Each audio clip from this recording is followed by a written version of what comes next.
1 in 3 veterans who are or were part of a combat troop suffer from post-traumatic stress disorder. Half of them look for help. That's reported by the U.S. Department of Veteran Affairs. Here on the coast, we have an extra option for veterans to get help out on the water through sailing. Tonight's This Is Carolina Embrace a Veteran tells the story of a 26-year veteran finding his peace in the sails through a new program designed for people just like him. All clear, Hutch? There's something soothing about being out on the water. Too good of a day. It's perfect. You know, you get out here, you have drills that you go through, you have things that you got to inspect, you prepare, you do a plan. It's soothing in a different way for a veteran. While you're sailing, you're not thinking about your worries. You're not thinking about what has happened or what could happen. You're sailing, and you get out on a beautiful day like this. You get out on the ocean. It's exhilarating.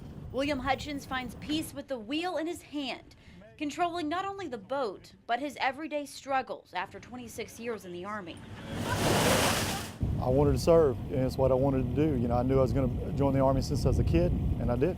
In 1984, he started as a tank mechanic and learned from Vietnam vets. He says he got out in 1990, but the attack on America brought him back. As I got out, became an infantryman.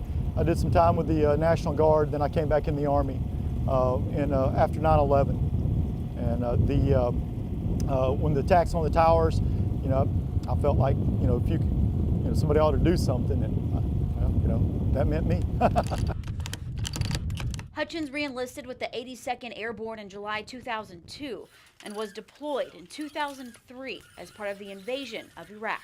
In July, I was hit with I was the first person in my battalion to be hit with an IED. We got hit with a 35-pound plastic explosive. It can make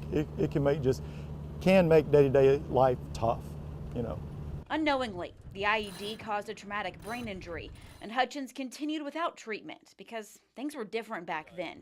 Symptoms of post-traumatic stress disorder began, though, and that's when help came his way. So initially I was treated for PTSD, which I suffer from also.